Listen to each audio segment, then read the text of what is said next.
All right, good morning, everybody. Good morning. Did you ever watch the Smurfs? I did, yeah. Oh my gosh, I totally wanted to be a Smurf. Yeah. And live in their little village. The and little in their village, yeah. Smurf houses. Well, it could be reality. Ooh. Living in a mushroom house. So according to a new study in the Cell Reports Physical Science journal, it could be possible to live in homes that are created out of fungi and bacteria.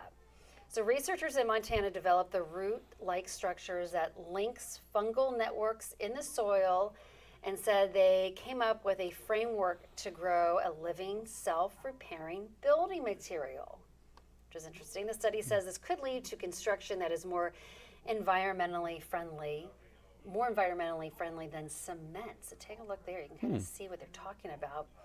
Of course, the authors say this is just the first step in the process. It won't take much longer before it becomes a possibility, but it could be one of those other resources, instead of chopping down trees and whatnot, to kind of create a building, a structure with fungi. Yeah, I wonder whose idea this was. It doesn't sound like it's a good idea as far as health concerns, Yeah.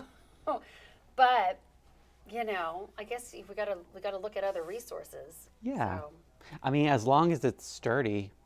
Right. I can't imagine fungi being sturdy, but No. I guess it is. Yeah, and what's also interesting, self-repairing, which is fascinating to me. That is interesting. It's like, okay, so if it starts to a weak spot over here, does it regrow and kind of reinforce? It's interesting. This is going to be something, if it actually ever happens, it'll be interesting. Yeah, but does it keep growing, though? Does your Yeah. house just keep growing? You wake up and you have a new bedroom. Hey, You're like, oh. I love it.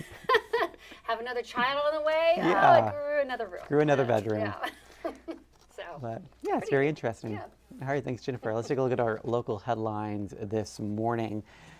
The city of Charlottesville plans to use its eminent domain power for two projects slated to begin next year. The improvements to East High Street and the intersection of Barracks Road and Emmett Street aim to improve safety for bikers and pedestrians.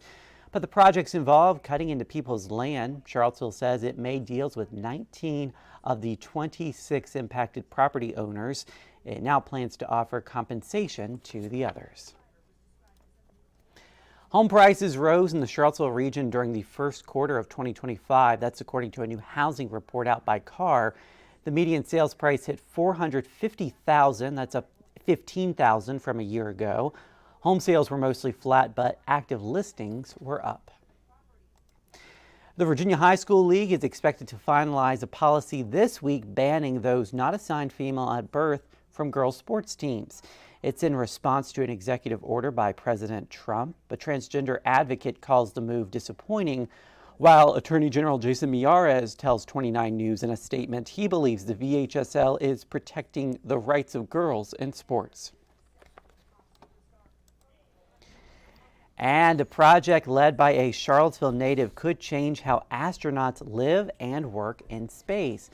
Claire Fortenberry is an aerospace engineer at NASA. She helped to send 3 monitors to the International Space Station to measure air quality for future missions to the Moon and to Mars. For Fortenberry, seeing this mission launch is a moment of achievement. All right, we are starting off the day with a little bit of fog out there. Yeah, National Weather Service actually just issued a dense fog advisory for Louisa until about 10 o'clock this morning. The entire area, though, is still experiencing some foggy conditions, so take it slow and easy. We'll see a mix of clouds and sun. Temperature-wise, should be a pleasant one today. We'll get up to 75, a little warmer tomorrow with sunshine. Next chance for rain comes later Thursday afternoon into the evening hours, shower and thunderstorm chance. And then conditions clear out just in time for Friday. Beautiful weather for Fridays after 5. We'll get up to 72. Saturday looking great, 74. Of course, Sunday, Mother's Day, looking pretty good for Mother's Day as well. Sunny at 78 and partly sunny on Monday, 77. I think when you have 70s during the spring, it's really pleasant. You can't Not too beat cool, this. Yeah. Not too warm. Perfect. It could be a lot worse, hey. Yeah, it could. It is May, Yes, so yeah. let's enjoy it while we can. Yes, yes, All right, yes. thank you, David. Let's take a look at traffic this morning. This is a look at I-64 on Afton Mountain. No fog here, but as David said, you may run into a little bit of fog in parts of the area, so make sure you play it safe and give yourself a little bit of extra time this morning. We'll see you again on 29 News at noon, and of course, we're always live on the 29 News app. Have a great day.